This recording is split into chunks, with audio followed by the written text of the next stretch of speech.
जी madam, क्या कहेंगे आज जो प्रेस वार्ता आयोजित हुई है उसके बारे में? देखिए, कल जो करनाल बसताड़ा टोल पे हुआ है किसानों के साथ, मैं उससे बेहद आहत हूँ। और क्योंकि हम लोग सरकार का हिस्सा हैं, इसलिए हमारी जिम्मेदारी बनती है कि हम कहीं ना कहीं कोई एक्शन लें। और उसी से आहत होकर आज मैंने जेजेपी पार्टी छोड़ने का ऐलान किया है, क्योंकि हम लोग बीजेपी के साथ अलायंस में हैं, हम लोग सत्ता में हैं। तो मैंने ये निर्णय लिया है कि हम सत्ता में नहीं रहेंगे। मैं अपनी तरफ से आज त्यागपत्र दे रही हूँ।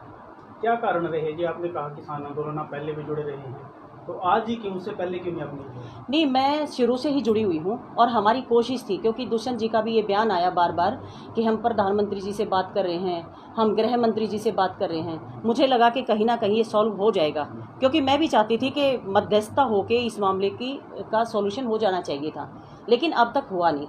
अब जब कल आंदोलन एक अलग चीज़ है, 9 महीने हो गए, 500 से ज़्यादा शहादत हो चुकी हैं। उसके बावजूद कल जो बसताड़ा टोल पे हुआ, जबकि मुख्यमंत्री का प्रोग्राम 15 किलोमीटर दूर था बसताड़ा टोल से, वो लोग निहत्थे थे, उनके ऊपर इस तरह से लाठियां बरसाना कहाँ तक उचित है? ये तो अंग्रेजों से भी बड़ा कुशासन हो गया।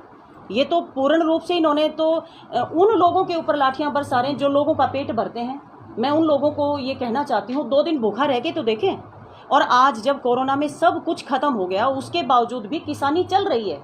किसान से आर्थिक जो स्थिति है देश की, वो मजबूत होती है। और इन्होंने कहा कि हम जो कॉन्ट्रैक्ट फार्मिंग कर रहे हैं कि भाई एसडीएम के पास किसान शिकायत लेके चला जाए तो वहाँ पे उसको न्याय मिलेगा। मैं केवल आपका ध्यान आकर्षित करना चाहती हूँ, कल एसडीएम ने क्या कहा कि लाठियाँ मारो, इनके सिर फोड़ो। ये वीडियो खूब वायरल हुई है, आप लोगों ने भी देखी होगी।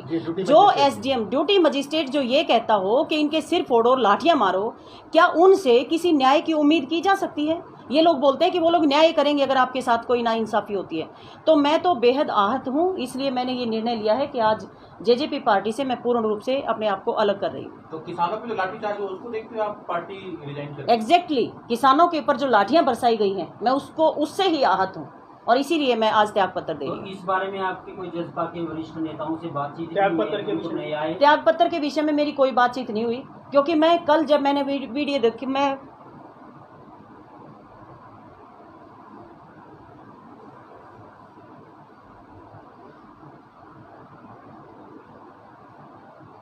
मैं बता नहीं सकती मैं कितनी दुखी हूँ।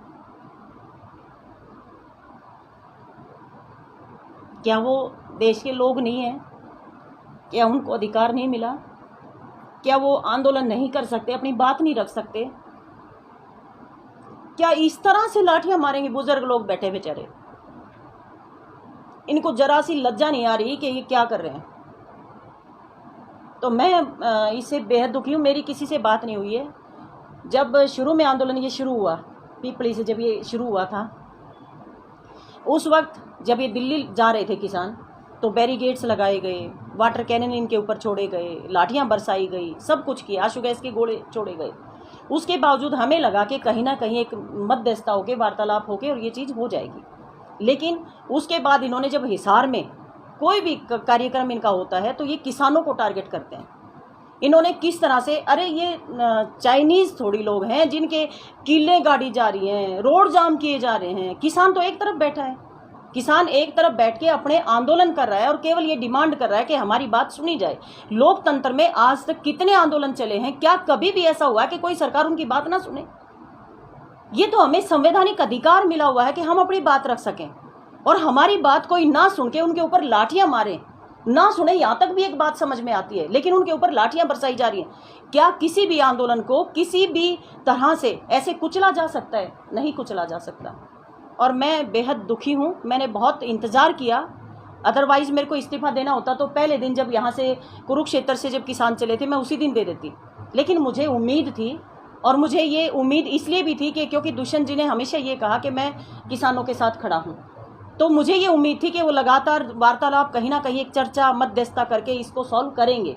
लेकिन जो कल हुआ है, इसके बाद मैं इंतज़ार नहीं कर सकती। तब इसके बाद कोई पार्टी का दामन थामेंगे? नहीं, किसी पार्टी का कोई दामन नहीं थामना। मैं जिस तरह से समाज के लिए काम कर रही हूँ, मैं उसी तरह से करूँगी। और किसान आंदोलन में पूरा बढ़ चढ़कर हमारा जो सर्वजातीय सर्वखाप का जो संगठन है, वो पूर्ण रूप से समर्थन दे ही रहा है। शुरू से आप लोग देख ही रहे, और आगे भी हम लोग इसी तरह से समर्थन देते रहेंगे। तो अब फिलहाल मैडम आपने किस पार्टी से इस्तीफा दिया, कारण क्या है? दोबारा कहें। जेजेपी से मैंने इस्तीफा दिया है, और उसका मुख्य कारण है क्योंकि हम पार्टी में सत्ता में साझेदारी है हमारी, और क्योंकि हमारी भी जिम्मेदारी बनती है। अगर देश के निहत्थे लोगों के ऊपर इस तरह से उनका खून बहाया जाएगा, उनकी आवाज़ को दबाया जाएगा, तो ये लोकतांत्रिक हत्या है। इसलिए मैं उन किसानों के साथ जो लाठीचार्ज हुआ है उससे आहत होकर आज मैं जेजेपी पार्टी से इस्तीफा दे रही हूँ। आप भावुक भी हुई हैं इस दौरान। देखिए, ये बुजुर्ग लोग जिनके ऊपर लाठियां बरसी, आपने खून देखा होगा, खून इतना महत्वपूर्ण है कि हम ब्लड डोनेट करते हैं ताकि किसी को खून काम आ जाए, लेकिन जिनके शरीर में खून है उनको हम लाठियां मार के उनका खून निकाल रहे हैं। ये कहाँ का लोकतंत्र है? अभी थोड़ी देर बाद आप रवाना हो रही किसानों को मिलने के? बिल्कुल, हम किसानों से लगातार मैं मिल ही रही हूँ, लेकिन अभी भी मैं किसानों के साथ जाऊँगी और मिलूँगी। बेहद दुख की बात है और मैं बेहद आहत हूँ। जिस तरह मैडम अभी आपने कहा कि आपने इस्तीफा दिया, तो अधिकारी जो बड़े अधिकारी हैं पार्टी में, उनसे अगर दोबारा आपसे बात होती है, क्या आप दोबारा ज्वाइन करने के लिए अपने फैसले से पीछे हट सकते हैं? देखिए, मुझे बहुत उम्मीद थी दुष्यंत जी से, और मुझे था कि किसानों के लिए काम करेंगे, लोगों के लिए बात। उन्होंने हमेशा ये कहा कि मैं किसानों के साथ खड़ा हूँ, और उन्होंने मध्यस्थता करने की कोशिश भी की। लेकिन मैं तो ये कह रही हूँ, जब जहाँ जिस पार्टी के साथ उन्होंने एक ज्वाइंट वेंचर उनका है बीजेपी के साथ लेकर चले हैं, तो उनकी बात को अगर वहाँ नहीं सुना जाता तो मुझे नहीं लगता सरकार में उनको बने रहना चाहिए, उनको इस्तीफा देना चाहिए। और इसी से आहत होकर मैं इस्तीफा दे रही हूँ।